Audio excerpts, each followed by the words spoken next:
Être ce que nous voulons avec fierté et passion, le Grand Cherokee 2015, le meilleur de nous-mêmes, vous présente Mekamag.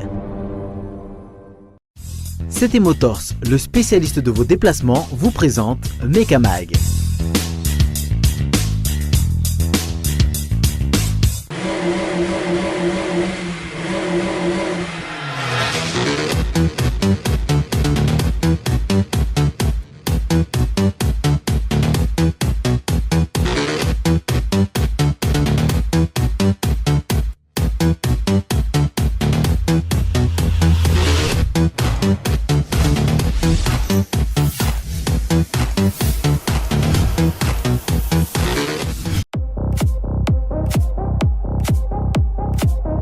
Dia efa miarabantsika rehetra mpankafy sy mpanaraka amin'ny fandahana Mekamag indray amin'ity androany ity. Ho arantsika androany ny mikasika ny Rallye Motul 2018 izay première manche ihany koa amin'ny championnat de Madagascar des rallyes 2018 no tontosaina 5 amby 7 Mey farany teo.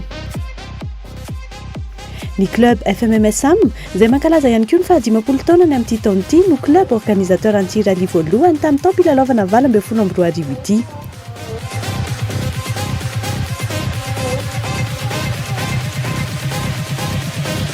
Araka ny anaran'ny rallye moa dia ny lubrifiant motul no nanohana an'ity fifaninana voalohany ity ary teo amin'ny Sodiama teo Akorondrano no ivotoerana ny fanentanany rehetra ny zoma maraina.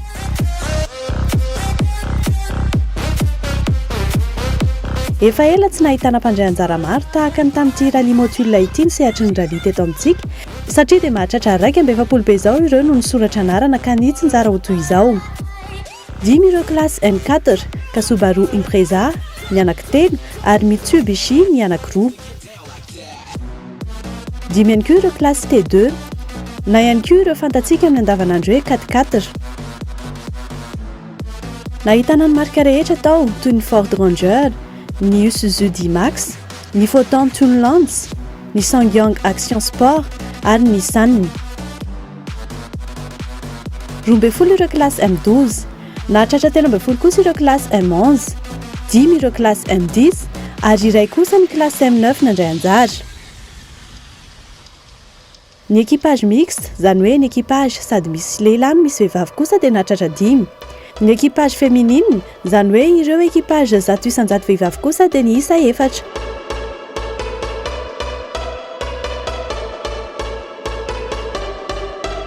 Tahaka ny mahazatra dia ny VAVT no nanombohana ny rallye zoma maraina ary nanomboka tamin'ny fitory izany.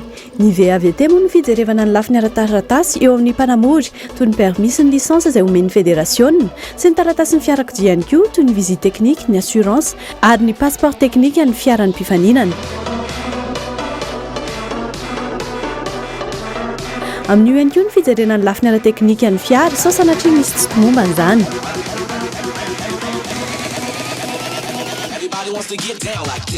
Tamin'ny folora maraina kosa dia nanao ny convoi ireo mpifaninana rehetra ka niodina teo amin'ny Maremasay ary nafinaritra ny mpandalo no nijery reto fiara ny tandahatra satria tsy mahazatra ny nahita azy ireo ety amin'ny centre-ville tahaka izao.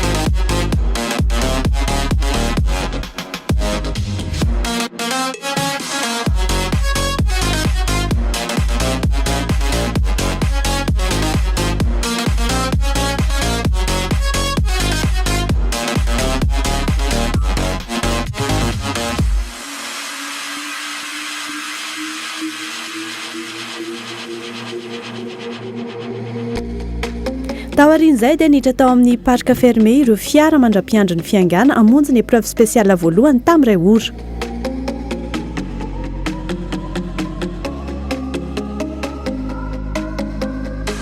Ny totaly ny alaviran-dalana tamin'ity rallye motul 2018 ity dia nahatratra 277 km/04 ka ny 111 km/29 tamin'izany no nanaovana ny épreuve spéciale izay niisa 12.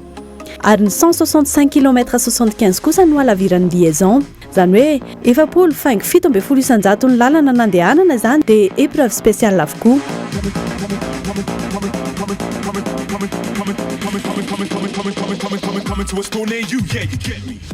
Misy ny lalana efa mahazatra toy ny anjeva, masindray sy ny manodidina, misy kosa ireo lalana vaovao na koa hoe ela tsy nandalovan'ny rally toy ny Talata Morokay, Merkanjaka sy ny hafa.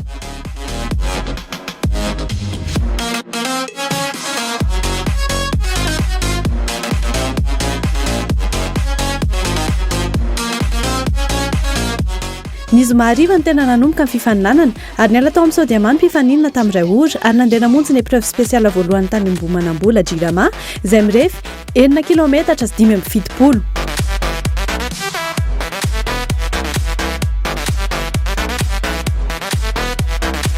Ohatran'ny mahazatra moa dia nisy ireo tonga dia niataka mafy, misy kosa ireo izay azo lazaina hoe migere ary tao koa ireo mbola nitsapany fiarany.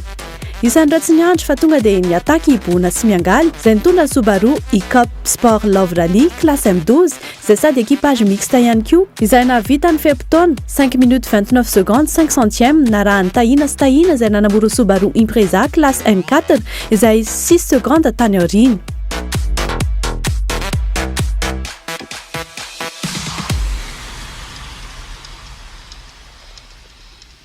Teo amin'ny larana fahatelo no nisan'ny Jacques Ferret sy Willy izay nanamoro Subaru Impreza classe M12 izay 7 secondes tao aorianany tahina sy tahina nisy azy. Teo amin'ny fahaefatra kosa no nisan'ny Frédéric Siaté izay nanamoro ny Subaru Impreza classe M4 ary 1 seconde 7 centièmes tao aorianany Jacques Ferret sy Willy no nisy azy. I Gérard Louvel sy Mahenja kosa no teo amin'ny larana fahadimy izay nitondra ny Mitsubishi Evo 9 Louvel Rally Rent classe M4 izay 1 seconde 5 centièmes tao aorianany Frédéric Siaté. Larana fahenina no nahitana ny Rivo sy Ando izay nanamora an'ilay Subaru Impreza M4 X-Yiv ary 1 seconde 9 centièmes tao aorianany Gérard Louvel no nisy azy.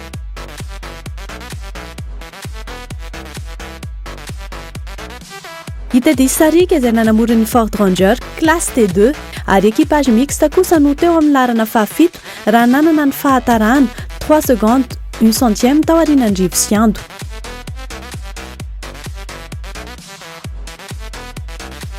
Teo amin'ny larana fahavalo no nisy ny équipage Dany sy Endry izay nanamora ny Peugeot 207 classe M12 1 seconde 5 centième tao aorianany Teddy sy Sarika no nisan'izy ireo. Iva sy Slouf izay nanamora Mitsubishi Evo 10 X-ARB classe M4 kosa no teo amin'ny larana fahasivy raha nanana fahatarana 4 secondes 1 centième tao aorianany Dany sy Endry. Namanana ny top 10 tamin'ity épreuve spéciale voalohany ity dia Davony sy Johan izay nanamora ny Photon Toonlands Ocean Trade classe T2 nanana fahatarana 4 secondes 7 centième tao aorianany Iva sy Slouf. Mariana fa anankiroa no niabandona tamin'ity épreuve spéciale voalohany ity dia Irina sy Erza izany nanamora ny Renault Mégane classe M11 izy ireo izay tsy maintsy nijanona noho ny sortie de route nahazo azy. I Bobo JR sy Sylvie kosa izay nitondra ny Toyota Celica Shalama dia nanana olana teo amin'ny turbo ary avy eo dia tapaka transmission ihany koa.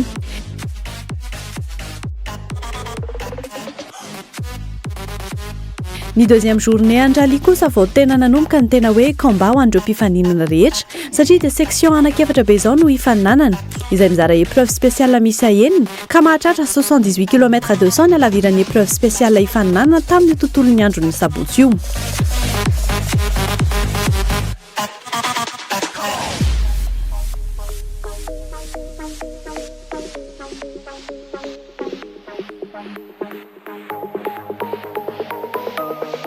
Mba mangiran-dratsy tamin'ny anora maraina dia efa niainga ny fiara voalohany tao amin'ny Avonaland Karting anao ny deuxième sy troisième section izay natao ny tapakandro maraina ka nahitana épreuve spéciale anankitelo. Ny voalohany dia ny ES2 Talata Morokay Ambohitrandriamanitra izay mirefy 7 km sy 600 m. Ny faharoa dia ny ES3 Ambohitrandriamanitra Merkanjaka izay mirefy 11 km sy 500 m. Any fahatelo dia ny ES4 Merkanjaka Talata Morokay izay misy halavirana 20 km.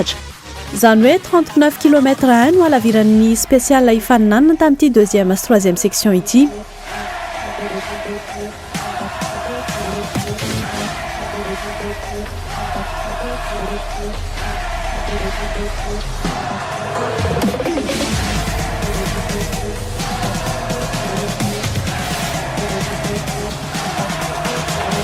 Voarahantsika ny fizotra ny section 2 sy ny section 3.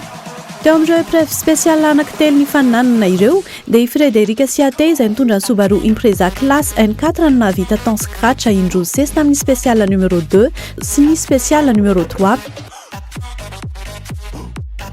I Frédéric Siaté arak'izany no nitarika tamin'ny larana ankapobeny tamin'ny faran'ny troisième section raha nahavita ny feptony 38 minutes 42 secondes 6 centièmes.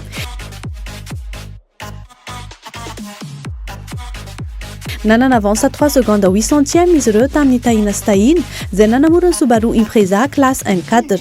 Ireto farany izay nanao 4e temps tao amin'ny ES2, 2e temps tao amin'ny ES3 ary 4e temps tao amin'ny ES4. Teo amin'ny 3e place no nahitana Ndrivo Siando izay nanamora ny Subaru Impreza classe N4 ihany koa, 27 secondes 2 centièmes tao aorian'ny tahina sy tahina nisy azy. Izy roa lahy ireto dia nahavita ny 5e temps tao amin'ny ES2, 3e temps tamin'ny ES3 ary 2e temps tamin'ny ES4.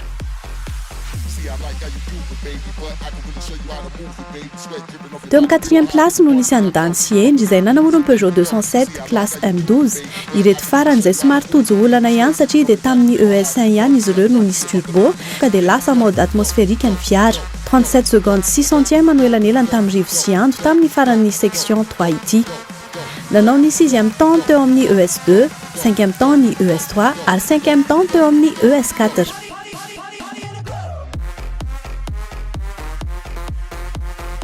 Teo amin'ny 5e place no nahitana ny Bona sy Miangaly izay nanamora ny Subaru Impreza, 19 secondes 7 centièmes tany aorian'ny Dany Siendry no nisy an'ireto équipage mixte ireto. Nahavita 2e temps tamin'ny ES2, 4e temps tamin'ny ES3 ary meilleur temps tamin'ny ES4.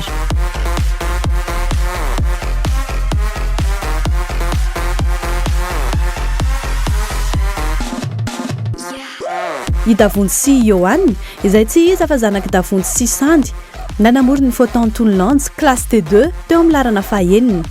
1 minute 1 seconde 8 centièmes tao aorian'ny Bona sy Miangaly no nisy azy ireo. Nahavita 9e temps tamin'ny ES2, 6e temps tamin'ny ES3 ary 6e temps tamin'ny ES4. Teo amin'ny 7e place no nisy an'ny Tovinenina sy Riari izay tsy miala amin'ny Renault Clio classe M11, 24 secondes 1 centième aorian'ny Davondy sy Johan no nisy azy ireo. Nahavita ny 8e temps tamin'ny ES2, 8e temps tamin'ny ES3 ary 8e temps tamin'ny ES4. Izany hoe régulier be mihitsy ny temps ny vitan'izy roa lahy ireto.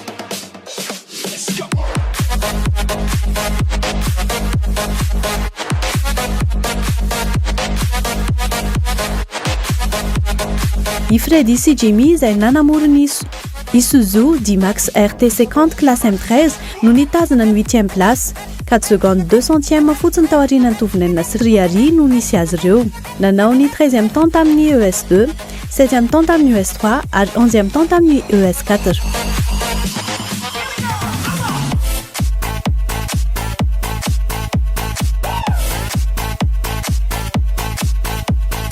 Teo amin'ny 9e place no nahitana ny NS sy Dorax izay nanamora ny Renault Clio 3 classe M11.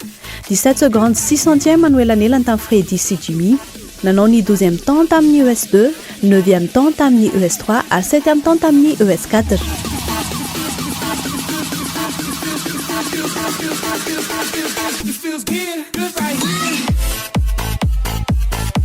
Namarina ny top 10 tamin'ity section 3 ity dia i Tanjona sy Dinax izay nanamora ny Subaru Impreza classe M12. Nanana fahatarana 15 secondes 3 centièmes tao aorian'ny NS sy Dorax. Ny fepotona vitan'izy ireo tamin'ireo spécial anankitelo natao tamin'ity 2e sy 3e section ity dia 11e temps tao amin'ny ES2, 10e temps tao amin'ny ES3 ary 9e temps tao amin'ny ES4.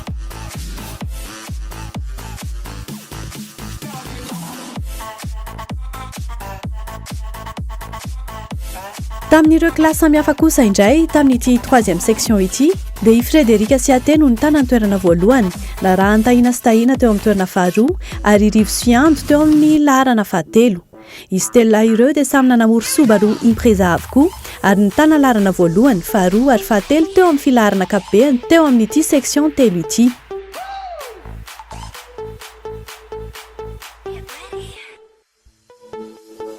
Teo amin'ny classe T2 kosa indray dia i Davonjy sy Johan izay nanamory Photon Lance no nitarika teo amin'ny toerana voalohany.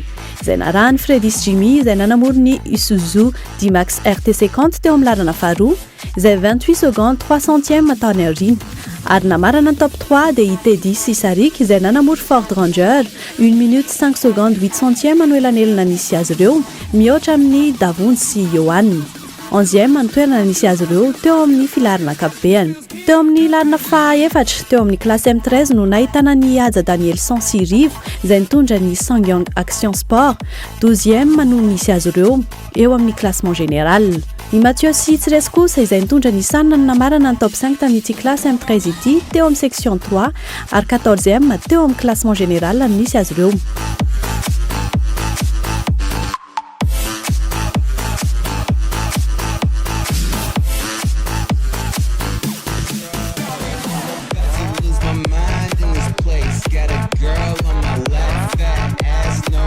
Teo amin'ny classe M12 dia i Dany Sieny izay nitondra ny Peugeot 207 no nitana laharana voalohany. 4e nisy azy eo amin'ny classement général. Nanaraka azy ireo teo amin'ny laharana faharoa dia i Bona sy Miangaly izay nanamory Subaru Impreza 19 secondes 7 centièmes aorianan'ny Dany Sieny ary nitana ny 5e place eo amin'ny classement général. Namarina ny top 3 tamin'ity classe M12 ity dia i Tanjona sy Dinax izay nanamory Subaru Impreza 2 minutes 22 secondes 7 centièmes no elanelany amin'ny Peugeot 207 izay nentiny Dany Sieny tany amin'ny laharana fahafolo no nisy azy teo amin'ny filaharana ankapobeny. I Tsito sy Miky izay nanamory Peugeot 207 RC no nitana laharana fahaefatra teo amin'ity classe M12 ity ary teo amin'ny fahafito ambin'ny folo ny toerana nisy azy teo amin'ny classement général. Namarina ny top 5 tamin'ny classe M12 tamin'ity 3e section ity dia i Ianjabob sy Nino izay nanamory ny Golf 3 Loki 20 ary fahavalo ambin'ny folo teo amin'ny classement général.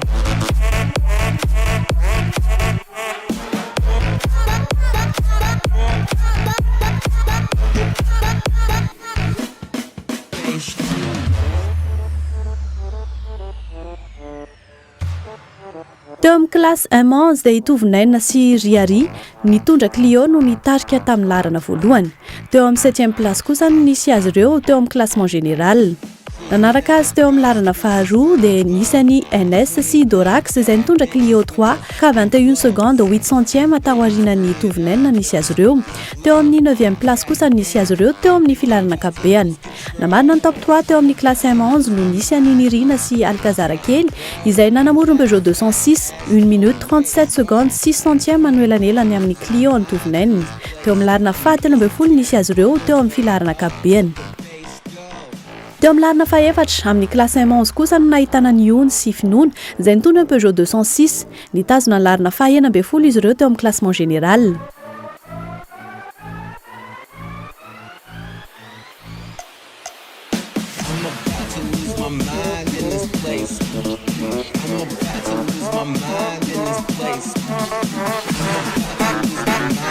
Ary namarana ny top 5 teo amin'ny classe M11 tamin'ity section 3 ity dia i Fidy sy Alain izay nanamory ny Renault Clio 22e place no nisy azy roa lahy ireto teo amin'ny classement général.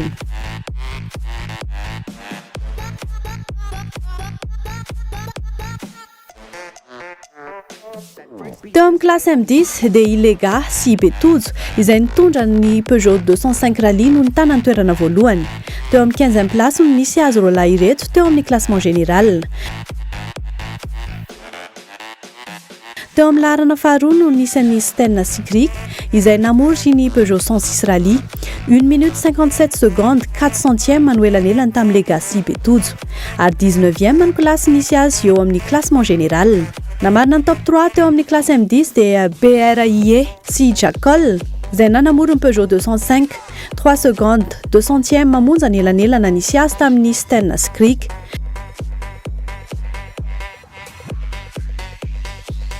teo amin'ny larana faefatra amin'ity klasy M10 ity no nisy an'ny Patisy Jenny izay équipage féminin nanamory ny Citroën Visa fa 7 ny toerana nisy azy ireo teo amin'ny filarana ankapobeny teo amin'ity 3e section ity.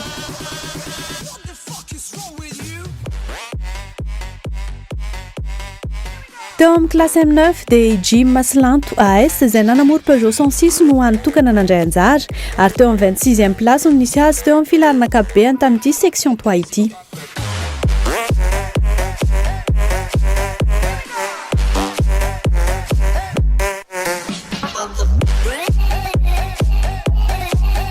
Mikasika ireo équipage ny abandonna kosa tao anatin'ireto section 2 sy section 3 ireto dia niatratra 7 nisan'izy ireo.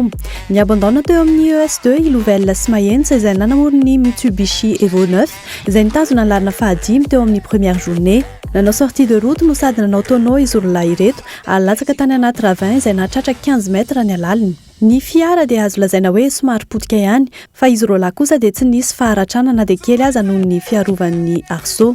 En termes d'organisation, je crois que c'était super. Les spéciales étaient super malgré une petite liaison qui était un peu difficile pour les pilotes mais qui finalement s'est bien passée. Tout ça c'était parfait, il n'y a pas eu trop de problèmes. Maintenant pour moi ça a été bref parce que j'ai fait une sortie assez spectaculaire dans la deuxième spéciale. J'ai pas fait un tonneau, non.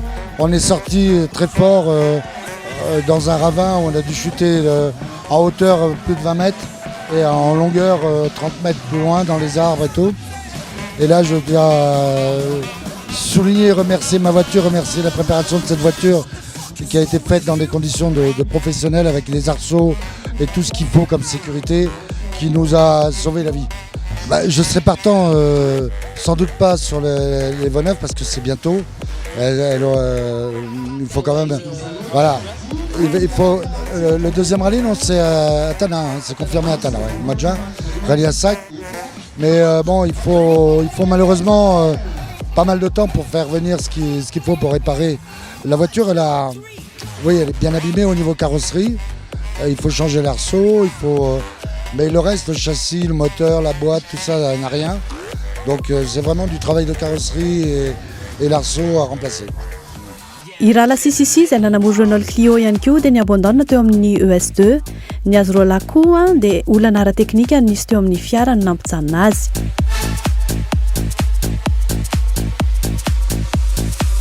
Mbola anisan'ny taraiky tsy tafavoaka teo amin'ny ES2 ihany koa ny équipagen'ny Dom Valassi Tit izay nanana olana ara-teknika ihany koa ary tsy afaka namonjy ny départ'ny ES2 akory fa maty tao anatin'ny liaison.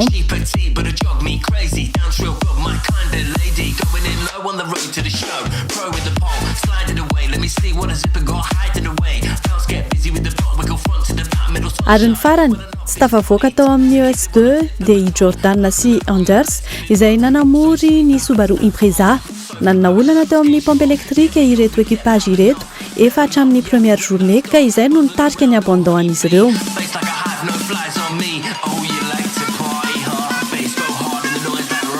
Teo amin'ny ES3 kosa indray no niabandonny Jacques Ferré sy Willy izay nanamory ny Subaru Impreza no ny sortie de route nahazo azy ireo.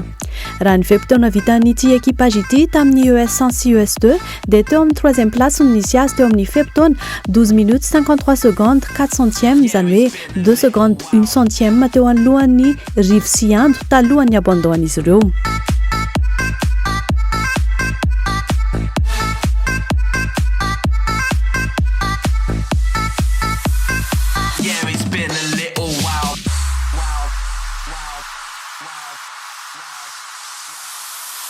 Let's go. On a wild one just like Safari. You're got it good, that ass, that body. Hot and fast in a flame red Rory. Past that strip on the way to the set. Dip in the sea with the booty all wet. She petite but it jog me crazy. Dance real good, my kind of lady. Going in low on the road to the show. Pro with the pole, slide it away. Let me see what a zipper got hiding away. Girls get busy with the block. We go front to the back, middle sunshine. When I love this party, tip to keep it on the tip of a tongue. Bouncing along now, let's get it on.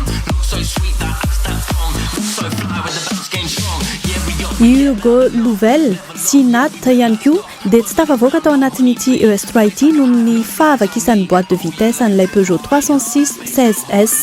Nanaitra ny maro tokoa ny perf vitan'ny Hugo Louvel tao anatin'ny ES2 satria dia nahavita ny 3e temps scratch ilay 306 16s ary 4 secondes amonjy tao aorian'ny meilleur temps izy talohan'ity problème boîte ity. Pour moi c'était un petit peu trop court parce que ça s'est arrêté dès la 3e spéciale dû à ma boîte de vitesse qui a, je sais pas, on pense que c'est soit la boîte soit un cardan qui a cassé, donc on ne sait pas encore, on va déposer la boîte pour voir, mais voilà, sinon on a une petite consolation, c'est avoir fait un très bon 3e temps dans le S2.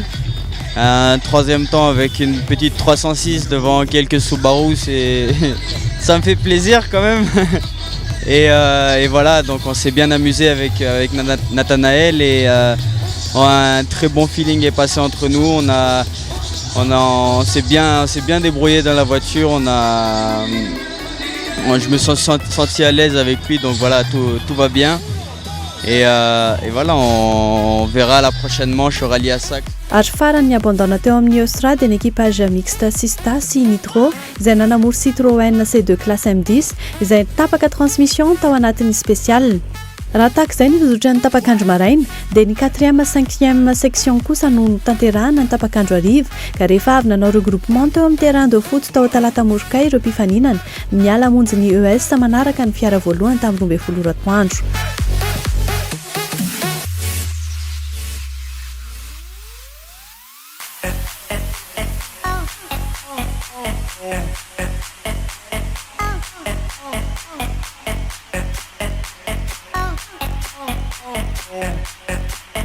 Épreuve spéciale miisa telo natao ho an'ny section 4 sy section 5 ka ny ES5 talata morokay Merkanjaka dia mirefy 20 km, ny ES6 Merkanjaka Ambohitr'Andriamanitra mirefy 11 km sy 500 m ary ny ES7 Ambohitr'Andriamanitra talata morokay kosa dia mirefy 7 km sy 600 m.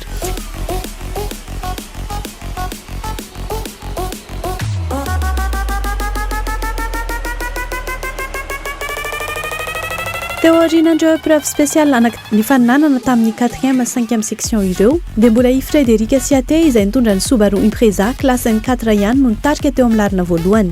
Nahavita nanao temps scratch indroany 16 tamin'ny spécial numéro 5 sy ny spécial numéro 6 ary nanao temps scratch ex aequo tamin'ny tahina kosa tamin'ny ES7. Ny fepotona vitany dia 1h 11 minutes 18 secondes 9 centièmes. Itahina sy tahiny izay nanambory ny Subaru Impreza classe N4 no mbola teo amin'ny toerana faharoa ary azo lazaina fa niady ny lalao satria dia 13 secondes tao any aorianan'ny Frédéric Siaté fotsiny no nisy azy ireo tamin'ny faran'ny section 5. Nitazona ny 2e temps foana itahina sy tahiny ny ES5 sy ny ES6 ary very 9 secondes 2 centièmes tamin'ireo ES miisa roa ireo. Nahavita meilleur temps ex aequo tamin'ny Frédéric kosa tamin'ny ES7. Teo amin'ny 3e place no nahitana ny Rivo sy Andro izay nanamora ny Subaru Impreza classe N4 ihany koa. 2 minutes 22 secondes 1 centième tao aorian'ny tahina sy tahina no nisy azy. Izy roa ireto dia nahavita ny 3e temps tamin'ny ES5, 4e temps tamin'ny ES6 ary 6e temps tamin'ny ES7. Teo amin'ny 4e place no nisy Andany sy Endry izay nanamora ny Peugeot 207 classe M12. 1 minute 32 secondes 3 centièmes anoelanelany tamin'ny Rivo sy Andro tamin'ny faran'ny 5e section. Nanao ny 5e temps tamin'ny ES5, 5e temps ny ES6 ary 8e temps tamin'ny ES7. Teo amin'ny 5e place no nahitana ny Teddy sy Sarik izay nanamora ny Ford Ranger. Nanao remontada mihitsy izy mivady ireto tamin'ity 4e 5e section ity satria dia avy amin'ny 11e place no nisy azy ireo tamin'ny faran'ny 3e section ary dia izao nahazo ny toerana enina be izao ka izao lasa fahadimy izao izy. 1 minute 28 secondes 2 centièmes no elanelany amin'ny Dany sy Endry. Nampiankiny rehetra ny pilotage nasehony Teddy tamin'ity 4e 5e section ity. Itovinenina sy Riari izay nanamora ny Renault Clio classe M11 no niakatra teo amin'ny larana fahaenina. 9 secondes 8 centièmes amonjy no elanelany tamin'ny Teddy Sarik. Nahavita ny 6e temps teo amin'ny ES5, 6e temps teo amin'ny ES6 ary 4e temps tamin'ny ES7. Niakatra teo amin'ny 7e place i Freddy sy Jimmy izay nanamora ny Isuzu D-Max RT50 Continental Lotto. 22 secondes 2 centièmes ao aorian'ny Tovinenina sy Riari no nisy azy ireo. Nahavita 7e temps tamin'ny ES5, 7e temps tamin'ny ES6 ary 6e temps tamin'ny ES7. Idavony sy Johanna kosa izay nanamorony Photon Toulonsk dia somary niematra teo amin'ny 8e place. 1 minute 4 secondes taorianan'ny Freddy sy Jimmy no nisy azy ireo. Nanao ny 12e temps teo amin'ny ES5, 10e temps teo amin'ny ES6 ary 14e temps teo amin'ny ES7. Io fiemorana io dia noho ny antony ara-teknika ihany satria dia nanana olona teo amin'ny pont avant ilay Photon ka lasa mode propulsion sisa no nanohizany rally nanomboka tamin'ny 4e section.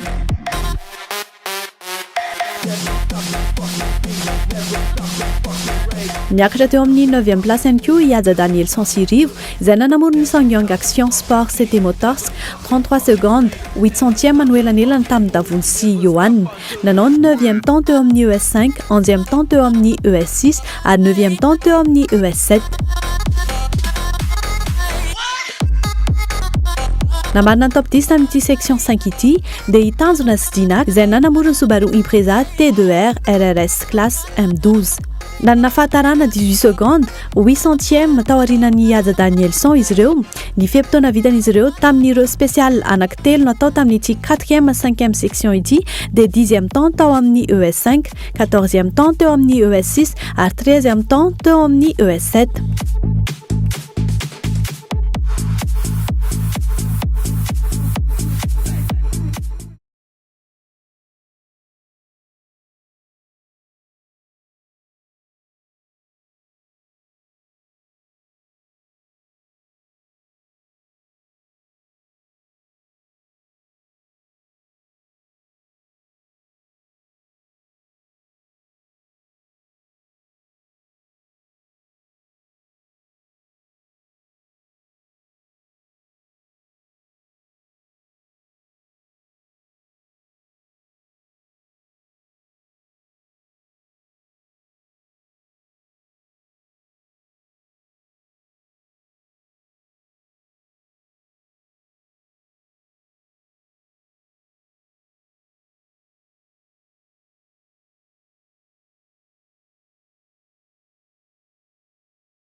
Tamin'ireo classe samihafa kosa indray tamin'ity 5e section ity dia teo amin'ny classe N4 dia mitovy tamin'ny filarana tamin'ny 3e section ihany ny filaharana ka i Frederika sy Ate no nitanany toerana voalohany.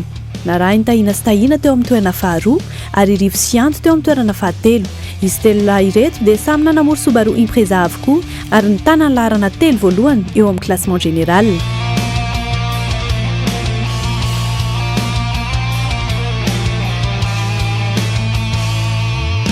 Teo amin'ny classe T2 kosa indray dia nisy mbadika tanteraka ny filarana satria dia lasa i Teddy sy Sarika izay nanamorony Ford Ranger no nitarika teo amin'ny toerana voalohany izay narahany Freddy sy Jimmy izay nanamorony Isuzu D-Max RTC Continental Lotto teo amin'ny laharana faharoa izay 32 secondes taorianany. Ary namarana ny top 3 dia Idavony sy Johan izay nanamorony Photon Toulonsk 1 minute 36 secondes anoelanelana nisy azy ireo mihoatra tamin'ny Teddy sy Sarika. 8e antoerana nisy azy ireo teo amin'ny filaharana ankapobeny. Teo amin'ny laharana fahaefatra no nahitana ny Ihaja Danielson sy Rivo izay nitondra ny Sangyong Action Sport. Fahasivy no nisy azy ireo eo amin'ny classement général. I Mathieu Stirescus izay nitondra ny Nissan no namarina ny top 5 tamin'ity classe T2 ity teo amin'ny section 5 ary 11e eo amin'ny classement général no nisy azy ireo.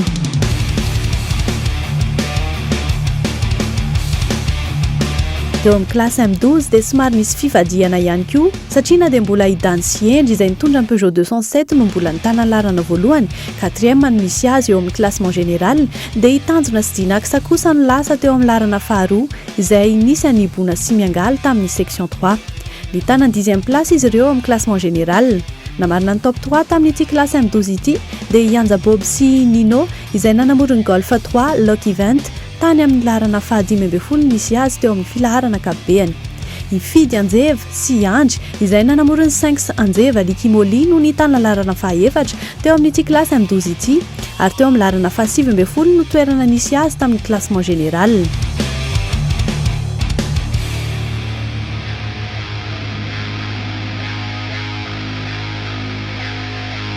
Namarina ny top 5 tamin'ny classe M12 tamin'ity 5e section ity dia ny équipage féminin Olga sy Ena Princia izay nanamoro ny journal Super 5 GTT ary fahatelo amby roapolo teo amin'ny classement général ny laharana nisy azy roa ireo.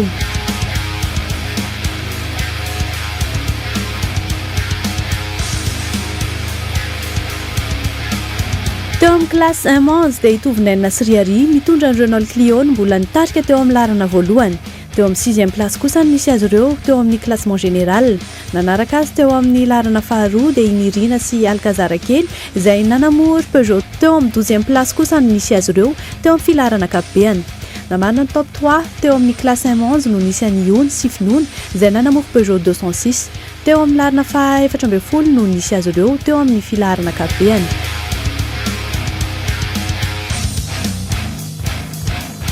Teo amin'ny laharana faha-4 amin'ny classe M11 kosa nahitana ny Fidy sy Alain izay nanamory Renault Clio Yako. Mitazona ny laharana faha-17 izy ireo teo amin'ny classement général. Ary namarina ny top 5 teo amin'ny classe M11 tamin'ity section 5 ity dia Jeffy James izay nanamory Peugeot 206. 20e place no nisy azy roa ireto teo amin'ny classement général.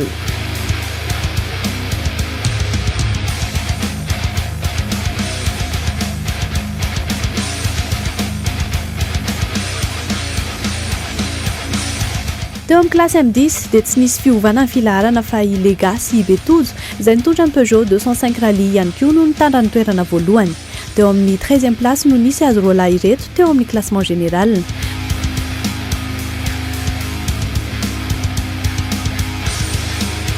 Teo amin'ny laharana faharoa no nisy an'ny Sten Sikrik izay nanamory ny Peugeot 106 Rally ary faha-19 ny laharana nisy azy eo amin'ny classement général.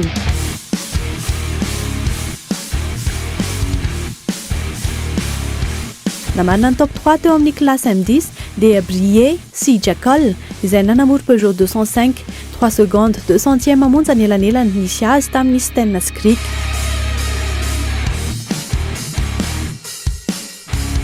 Teo amin'ny laharana faha-4 amin'ity classe M10 ity no nisy an'ny Patricie Jenny izay équipage féminin nanamory ny Citroën Visa. Faharoa amby roapolo ny toerana nisy azy ireo teo amin'ny filaharana ankapobeny teo amin'ity 5e section ity. Mikasika ireo équipage ny abandonna kosa tao anatin'ireo section 4 sy section 5 ireto dia nahatratra 4 no isan'izy ireo. Tao amin'ny ES5 i Patricidades izay nanamory Golf 3 no ny alan-daharana noho ny olana ara-mekanika izay nahazo ny fiarany.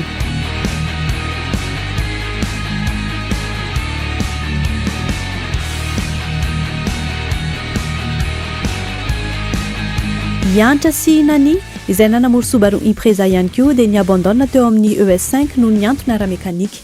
Taraiky ary tsy tafavoaka teo amin'ny ES6 kosa i Jim Maslanto AS izay nanamory ny Peugeot 106 izay mpifanina natokana tao amin'ny classe M9 ary nanana olana teo amin'ny lafiny moteur. Teo amin'ny ES7 dia NS Sidorax izay nitondra ny Renault Clio 3 classe M11 no équipage ny abandonna. Nanana olana frein izy roa ireto nanomboka ny premier jour ny rally ka dia tsy nisy frein arrière ary ilay Clio.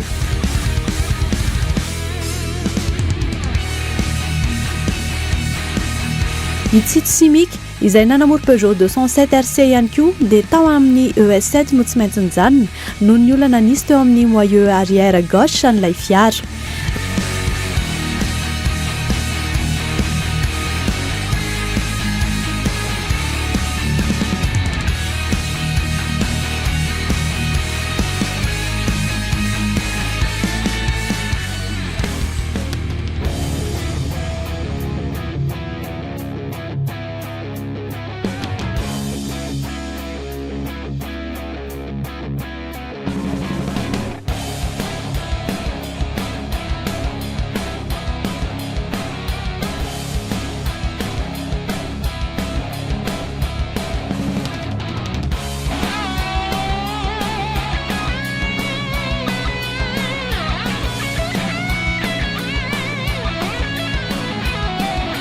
Raha tahaka izay ny fizotra ny 4e sy 5e section dia notanterahana ny andro ny alahady kosa ny 6e sy 7e section ka ny départ dia niainga tao amin'ny Avona Land Karting ary tamin'ny 7 maraina no niainga ny fiara voalohany.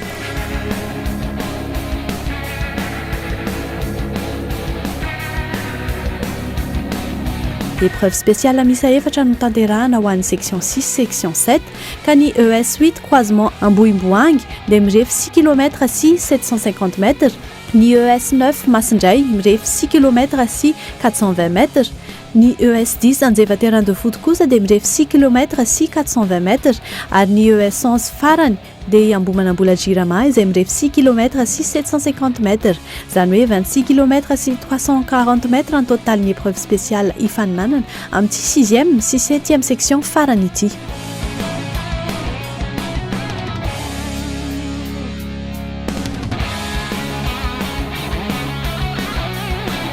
Teo arinandreo épreuve spéciale anankiefatra ny faninanana tamin'ny 6e sy 7e section ireo dia tsy nietsika ny top 5 fa mbola i Frédéric Assiaté izay nitondra ny Subaru Impreza classe N4 ihany no nitarika teo amin'ny larina voalohany. Na dia izany aza nefa dia niezaka ny ataka mafy hitahina sy tahina teo amin'ilay spéciale voalohany SS8 natao voalohany ka nahavita naka 9 secondes tamin'ny Frédéric Assiaté, izany hoe 4 secondes sisa no elanelana tamin'izy roa lahy ireto no nivita ny ES8.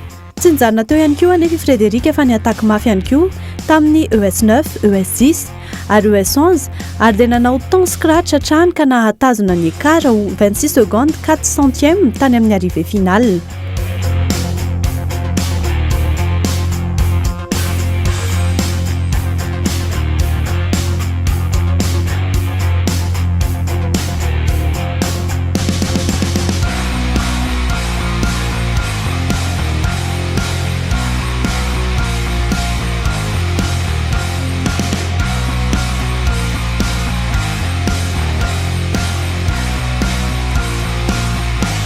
Teo amin'ny fiadinan'ny 6e place ihany koa dia nisy ny combat be teo amin'ny Tovinenina izay nanamorony ny Clio classe M11 sy Freddy nitondra Isuzu dia Max RT50 classe T2. Raha i Tovinenina nanana avance 9 secondes 8 centièmes tamin'ny Freddy tamin'ny fin section 5 dia i Freddy indray no lasa teo aloha ary nanana avance 1 minute 58 secondes 5 centièmes tamin'ny fin section 7. Niataka mafy mihitsy i Freddy satria nanao ny 5e temps tao amin'ny ES8, 4e temps tao amin'ny ES9, 3e temps tao amin'ny ES10 ary mbola 3e temps ihany koa tao amin'ny ES11 farany. Niakatra teo amin'ny 8e place i Aja Danielson izay nanamorony Sangyong Action Sport classe T2 rehefa tsy nitsahatra niataka ihany koa tamin'ireo section 6 sy 7 faran'ireo. Nanao ny 7e temps izy tamin'ny ES8, 5e temps tamin'ny ES9, 5e temps teo amin'ny ES10 ary 6e temps tamin'ny ES11.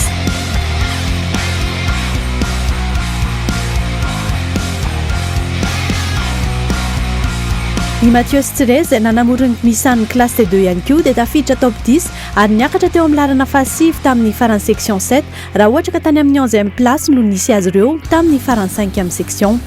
Nanao ny 8e temps hatrany izy ireo tamin'ny ES8, ES9, ES10 ary ES11. Marihana fa somary sahirana ihany Mathieu tamin'ny tirali ity satria dia hita fa somary latsaka ihany ny tanjak'ilay Nissan. I Davondy sy Johanna kosa izay nanamorony Photon Toon Lance classe T2 dia somary niematra teo amin'ny 10e place ary namarana ny top 10 rehefa nitazona ny 8e place tamin'ny section 5. Izany dia mbola noho ny fahavoazan'ny pont avant an'ilay Photon ka tsy nahafahany tena niataka intsony noho ny fiara lasa propulsion.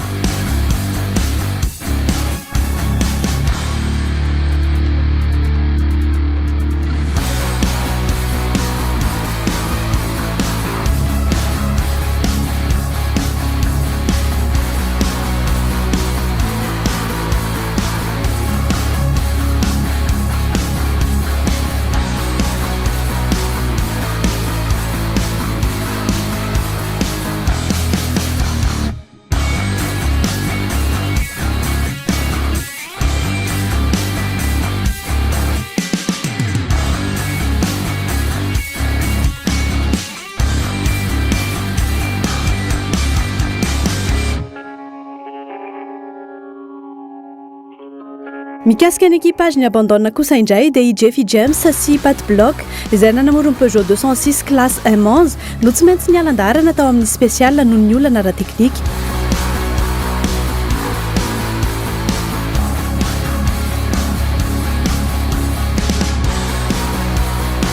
Toy izao manaraka izao ny classement général tao aorian'ny 7e section. Teo amin'ny kategoria N4 dia i Frederika Siate no nitanantoerana voalohany. I Frederika ihany koa no nahazo ny fandraisana tamin'ny kategoria jeune pilote. Narahiny Tahina sy Tahina teo amin'ny toerana faharoa ary Rive Sianto teo amin'ny laharana fahatelo. I Stella ireo izany no top tamin'ny classement général tamin'ny ity rally ity.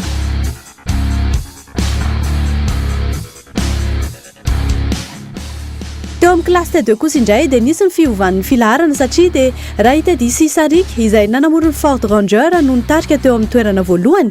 Izy ireo ihany koa no nahazo ny fandresena tamin'ny kategoria mixte sy ny rookie copilote. Narahany Fredis Jimmy izay nanamorony ny Isuzu D-Max RT50 Continental Auto teo amin'ny laharana faharoa dia lasa hihaja Daniel Sansirivo izay nanamorony Sangyong Action no nandromaka ny toerana fahatelo.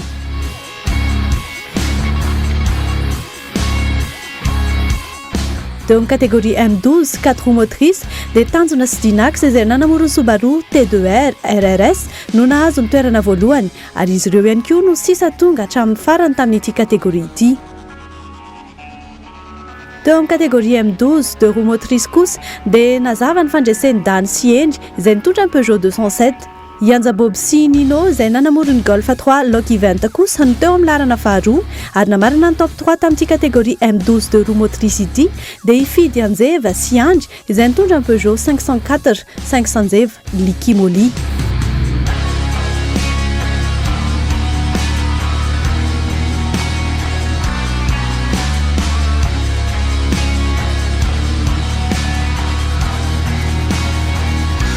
Teo amin'ny kategoria de roues motrices dia Dan Siendry nanamorony Peugeot 207 no voalohany. Narahiny Tovy sy Riary nitondra ny Golf ary namarana ny top 3 amin'ity kategoria de roues motrices ity dia Inirina sy Alcazar Kely nitondra Peugeot 206. Teo amin'ny kategoria de roues motrices traction dia mitovy amin'ny kategoria de roues motrices ihany ny filaharana dia Dan Siendry no voalohany, Tovy sy Riary no faharoa ary Nirina sy Alcazar Kely no fahatelo. Teo amin'ny kategoria de roues motrices propulsion dia nanjakany fidy Anjeva Siandry tanteraka ny kategoria tamin'ilay Peugeot 504 500 Likimoli. Ny Peugeot 504 izay mankalaza ny 50 taona ny nivoahany amin'ity taona 2022 ity. Ok, rally module équipage fidy Anjeva Siandry tonga arrivé finale moa zany zay zao. Mafimafy le rally indrindra tamin'ny Sabotsy. Ny Sabotsy maro nisy problème mécanique kely zay fa vitanay izy dia tonga aty amin'ny arrivé finale zay dia tsy azady nisaotran'ny Likimoli Madagascar zareo club en 5 Somata dia anareo avy ao amin'ny Cool TV dia nareo namana sy mpanohara rehetrarehetra. Teo amin'ny kategoria M11 ihany koa dia tsy nisy fiovanatra ny amin'ny arrivé finale fa dia itovy Nenna sy Riary nitondra Renault Clio no mbola nitarika teo amin'ny laharana voalohany. I Nirina sy Alcazar Kely izay nanamorony Peugeot 206 no teo amin'ny laharana faharoa ary Youn sy Finoun izay nanamorony Peugeot 206 no namarana ny top 3.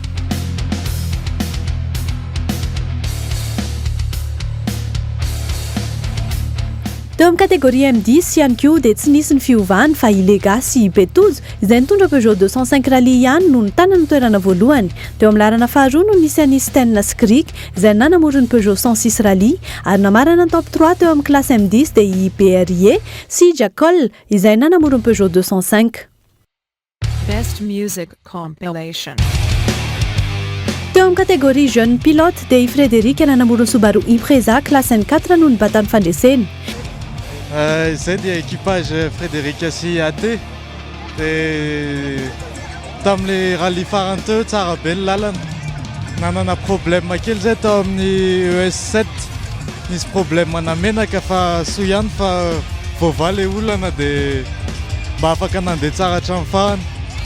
Dia ny spécial tena amilay be daholo dia isorana be dia be ny mpikarakara. I Olga izay nanamorony Renault Super 5 GTT no nandrobaka ny kategoria rookie pilote. Teo amin'ny kategoria féminin dia i Alcazaria sy Mi izay nanamorony Peugeot 205 no nahazo ny toerana voalohany. Narahany Paty sy Jenny izay nanamorony Citroën Visa ary Olga Siena Princia no teo amin'ny laharana fahatelo nanamorony Renault Super 5 GTT.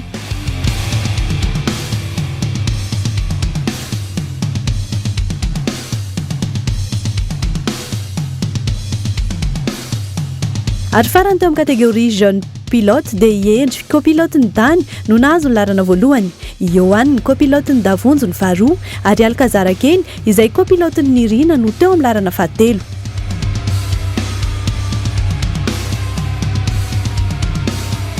Fariponay mpikarakara moa zany rehefa faly mipandray anjara, rehefa faly ihany koa mpijery dia mazava ho azy faly ho azy zay fa indrindra rehefa faly mipanohana anay.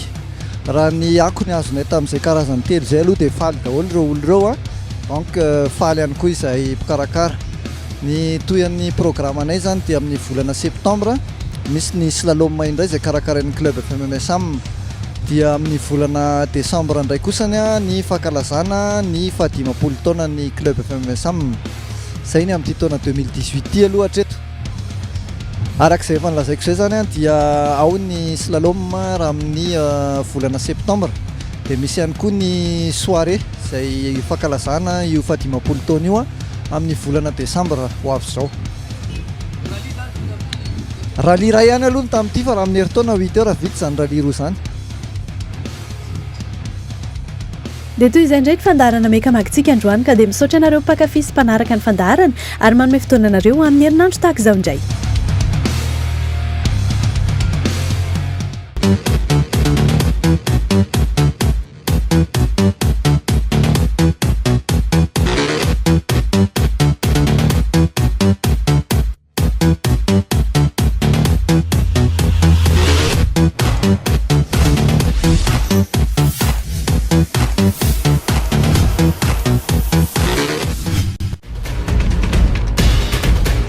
Être ce que nous voulons avec fierté et passion, le Grand Cherokee 2015, le meilleur de nous-mêmes, vous a présenté Mekamag. City Motors, le spécialiste de vos déplacements, vous a présenté Mekamag.